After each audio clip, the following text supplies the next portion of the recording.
కథలెన్నో చెప్పారు, కవితల్ని రాశారు, కాలాలు దాటారు, యుద్ధాలు చేశారు. ప్రేమలో తప్పు లేదు, ప్రేమలో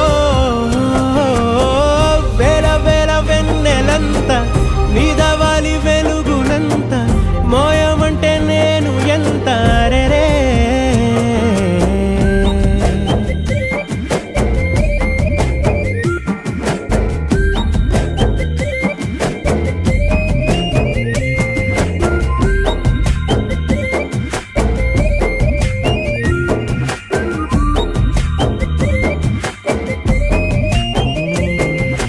ఆకాశం తాకాలి అని ఉందా, నాతో రా చూపిస్తా.